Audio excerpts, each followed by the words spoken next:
Po ndërtojnë gur pas guri, prandaj mlodhën votjat e një mbështetje referendare për Shqipërinë që do të arsojnë Bashkimin Evropian vit pas viti.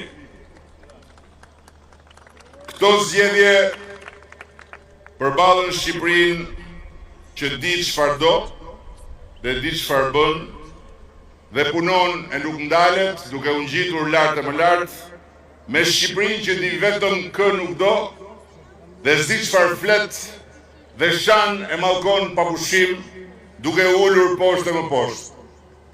Shqiptarët zgjodhen me si Shqipërie gjithnjë më të mirë, të udhëhequr me krenari dhe të qeverisur me vendosmëri në rrugën e mundimshme të fatit ton evropian dhe një Shqipërie të përgojuar si vend gjithnjë më i keq i tërë zezave, me sy të nxirr nga grushtat e urrëties politike dhe trupin e tërhequr zvarr nga gjuhët e palodhura të asaj urrëtie.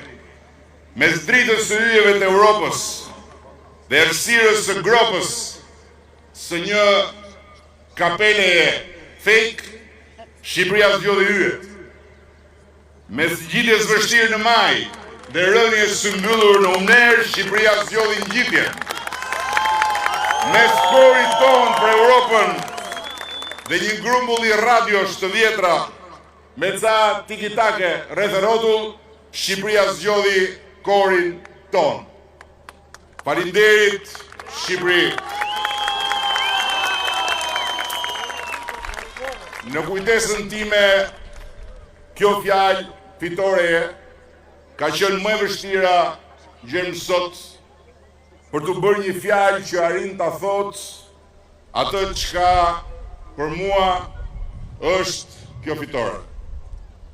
Dhe ndjes sepse realisht më është e pamundur të arrij ta them me gojë gjithçka që ndjej dhe mendoj prej orësh të gjata, ditësh dhe netësh pa gjumë, përballë një arritje të tillë, e cila është historike, jo thjesht për përmasën e fitores Partisë Socialiste, po mbi të gjitha për momentin historik kur kjo fitore mori jetë për Shqipërinë. Nuk ka fjalë të mjaftueshme për t'i falendëruar dhjetra mira, gratë e burrat, vajzat e djemt, e familjes sonë të madhe politike, që 4 vjet me radhë e shtruan me përpjekje, durim dhe disiplinë në çdo territor të Shqipërisë dhe së fundmi për 9 muaj pa pushim, edhe në çdo drejtim jashtë kufive ku jetojnë shqiptarët, rrugën e kësaj fitoreje të paharrueshme. Faleminderit. Asherë faleminderit sa që janë antar dhe antare të familjes sonë politike që e bën si duhet pjesën e tyre për këtë fitore. Asherë faleminderit sa çdo mbështetës i Partisë sonë Socialiste që dha votën e vet për këtë fitore dhe sa çdo zgjedhës që këtë herë erdhi me votën e tij drejt nesh, edhe pse mund mos jetë tradicionalisht me ne. Një falënderim krejt veçantë duhet ta bëj për shqiptarët e Greqisë, Italisë, Europës, Amerikës dhe kudo tjetër ku qoftë edhe një shqiptar i vetëm u regjistrua si zgjedhës. Ka qenë një ushtrim i parë historik për nga fakti i herës parë dhe fantastik për nga numri i pjesëmarrësve në raport me atë të regjistruarve, një ndër më të lartët në votimet e diasporës që kemi parë në Europë. Shumë faleminderit nga zemra, një përqafim të gjithëve nga sheshi i Gjergj Kastriotit. Edhe pse numërimi vazhdon, është e qartë që shumica jashtë kufive të Shqipërisë mendon njësoj si shumica brenda kufive. për Shqipërinë që ecën në drejtim në dur dhe Shqipërinë 2030 në Bashkimin Evropian me ne të gjithë bashku, me mua dhe me Partinë Socialiste. Kjo do të thotë shumë për mua, kjo do të thotë shumë për ne të gjithë. Dhe nuk di se si mund ta them akoma që vërtet s'di se si t'i falenderoj të gjithë sa dhe si duhet. Faleminderit, faleminderit, faleminderit. Aq herë faleminderit të gjithëve sa çka shqiptare në këtë qell. Nga ata që ndrihen të fare, pa u gdhir për të punuar tokën, dhe deri tek ata që nuk vën gjumë në sy derisa gdhihet për ta mbrojtur këtë tokë. Sepse në radhë të parë fal tyre, shumica dormuese e shqiptarëve dhe shqiptarëve votoi për një Shqipëri që ata e dinë më mirë se kushdo, bëhet gjithnjë e më e mirë. Edhe këtë herë, njësoj si herë në shkuar, ime më, Aneta nuk më ndoqi si hije dashurie pa kushte, në atë pozicionin e saj legjendar para televizorit si në një llogore lufte, deri ditën që iku të ribashkohet me Timap.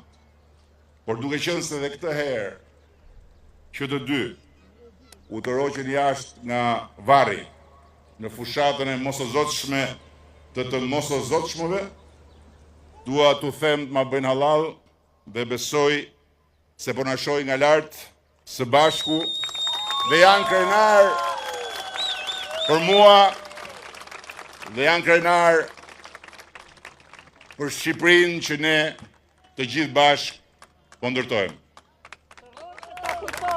Ndërkohë që unë jam sot përsëri shumë krenar për Rean dhe për Gregun, që vazhdojnë të mos na shkaktojnë asnjë dhimbje koke, që jetojnë jetën e tyre larg dritave të skenës, larg zyrave të shtetit, larg çdo marrëdhënie në konflikt interesi, duke duruar sidomos Rea,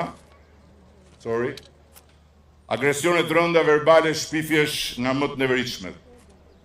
Ju falenderoj nga zemra dyve dhe si gjithnjë uroj që t'ju bëj krenar me punën time sot dhe inshallah me gjurmën e punës time nesër.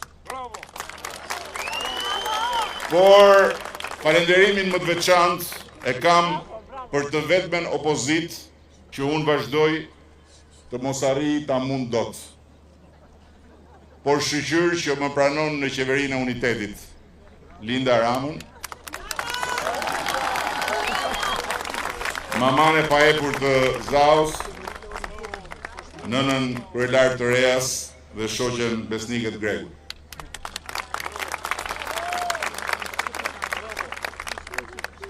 Linda është shtylla që i mban në fakt 4 këndët e këtij tavani. Shumë faleminderit grua dhe besoj se nuk flas edhe në emrin tënd, duke falenderuar Zaun, i cili na ringjitur si bateri me energji diellore. Kjo fitore me notën 10, të cilën e kisha në fakt parandjerë dhe parandëruar prej shumë kohësh, mund të jetë e pabesueshme për ata që as e kanë kuptuar që Shqipëria sot është një Shqipëri krejt tjetër nga ajo dje, dhe as nuk duan ta kuptojnë që ky popull nuk ka për ta ndryshuar kurse si qeverinë që ka, pa ndryshuar më parë opozitën që s'do. Po kjo fitore nuk është hiç e pabesueshme as për mua që e kam kërkuar për ditë. Qysh 4 vjet më parë, në momentin kur sapo kam zbritur nga podiumi që ishte këtu në mbrëmjen e fitores së përparshme, dhe nuk është hiç e pabesueshme as për gjithë ata që nisur edhe nga shumë këtu, duke filluar nga drejtuesit politik të qarqeve, që bashkë me mua punuan shumë fort, 4 vjet me radhë, për ta sjellë në shtëpinë tonë rezultatin historik të 11 majit. Koha do ta thotë nëse rezultati i kësaj përballje me kundërshtarët tanë të kahershëm dhe të pandrejshëm është në fakt rezultati i një përballje përfundimtare me historinë tonë të mundimshme, në kushtet kur na ra neve shansi t'ia ndryshojmë përgjithmonë rrjedhën historisë. Gjithsesi, në kryqëzimin mes një palë zgjedhjesh politike për partinë që do qeverisë 4 vjet të ardhshme dhe një mundësie historike që Shqipëria 2030 të bëhet zonjë antare e familjes bashkuar europiane, ne u bëm partia që e mishëroi fuqishëm mundësinë historike në sytë e shqiptarëve që duan zonjën Shqipëri në sofrën e BE-s dhe veten e tyre qytetarë të barabartë të Bashkimit Evropian. Të tjerët u munduan të na rendin pas me sharje lebetitse dhe me premtime uleritse, por dora dorës mbetën mbrapa, derisa mbetën shumë mbrapa. Megjithatë, edhe pse rezultati përfundimtar s'ka dalë akoma, mbase s'mbetet kredi njëjti, unë dua t'i përgëzoj udhëheqësit e partive të vogla opozitare, të cilët bën betejat e tyre jo të lehta dhe i mbijetuan presionit jo të vogël të ajrit mes forcave të mëdha kryesore.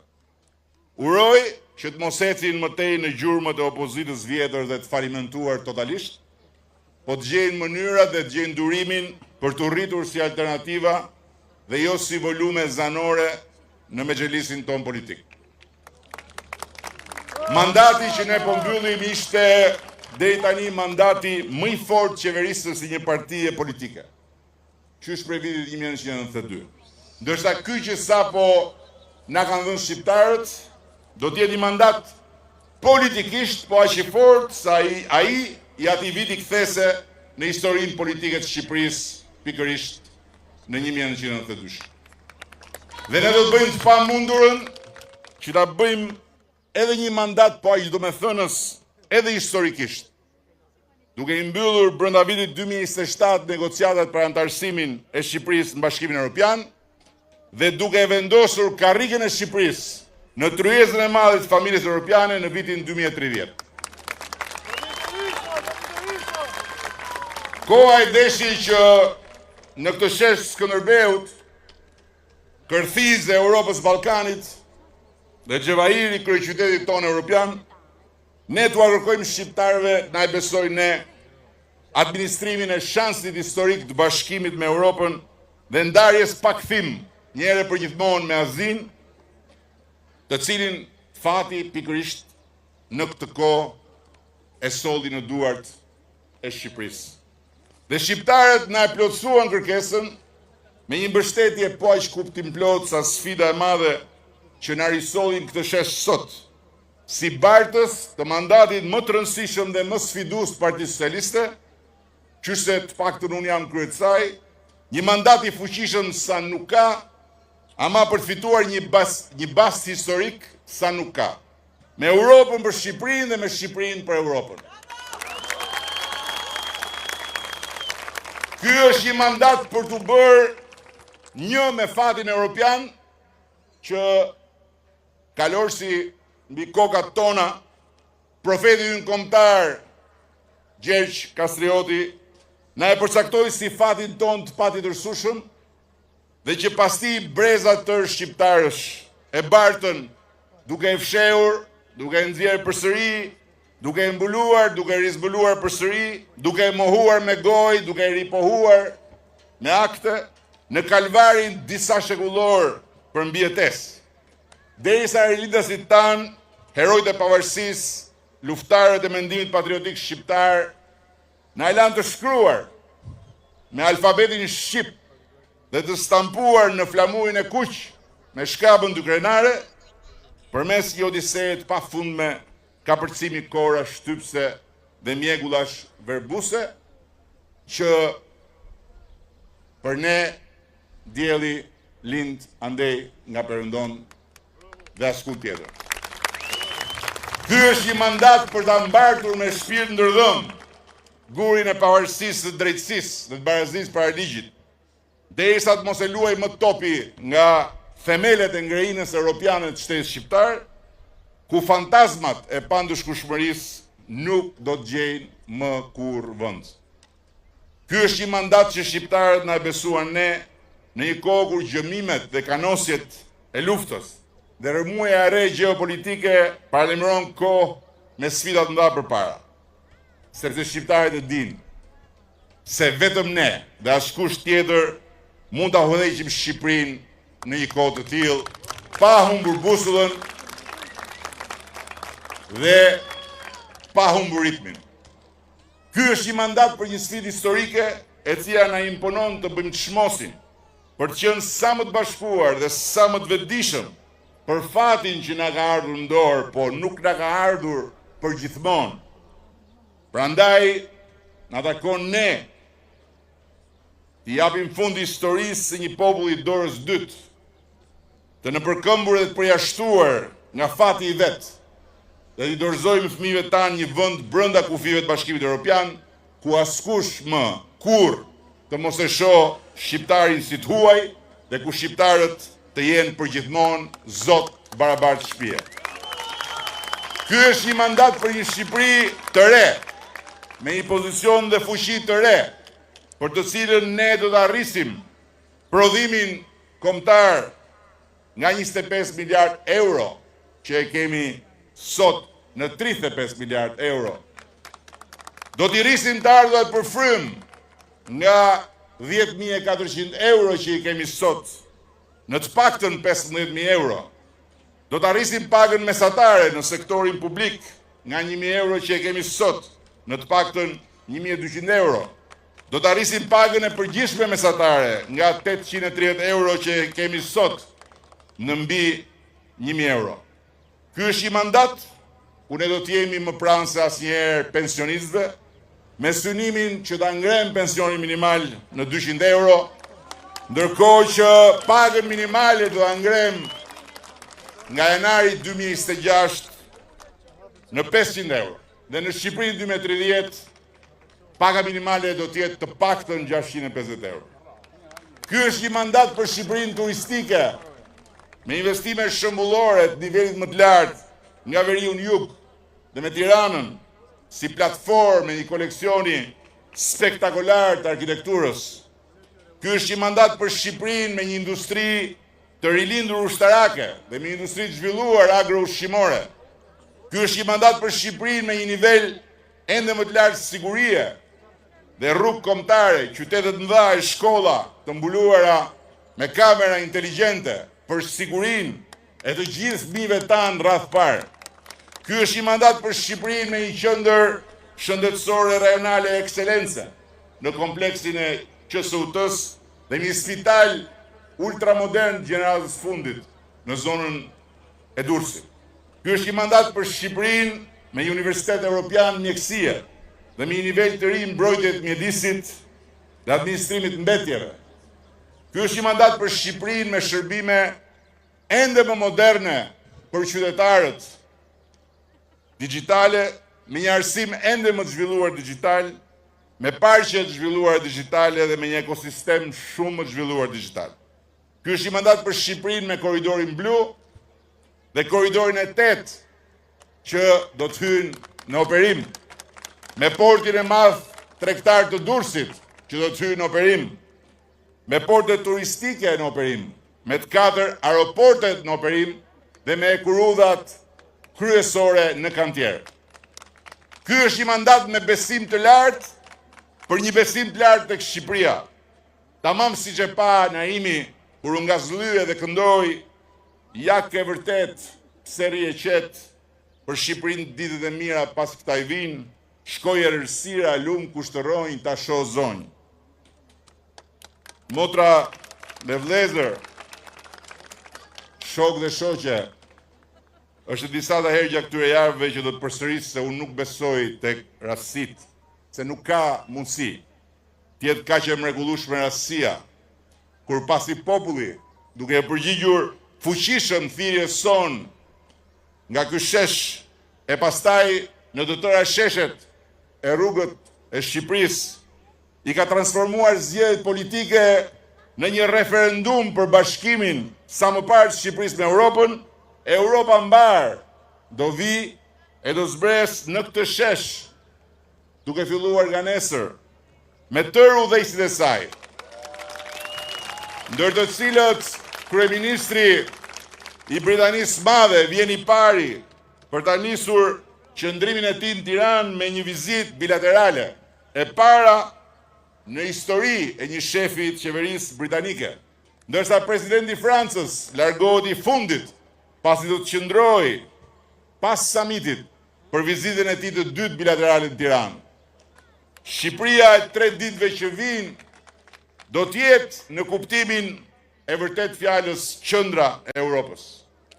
Dhe pastaj do ta nis javën e re me një imazh edhe më të mirë, edhe më të fortë, edhe më krenar si Europa e Ballkanit, që do të jetë lajtmotivi, do të jetë inspirimi, do të jetë burimi i të gjitha energjive dhe patjetër edhe forca e këmbguljes son për 4 vite të tjera me radhë. Kini besim tek Shqipëria, sepse Shqipëria ka besim tek ne. Dhe mbi të gjitha besojeni më shumë se asnjëherë tjetër se më e mira për Shqipërinë dhe për shqiptarët është e gjitha përpara, po jo aq përpara sa ne të mos e arrijmë, por është aq përpara sa ne së bashku do të arrijmë. Shumë faleminderit gjithëve edhe një herë tjetër. Shumë mirënjohje, përulësisht respekt për gjithë ju dhe për gjithë ata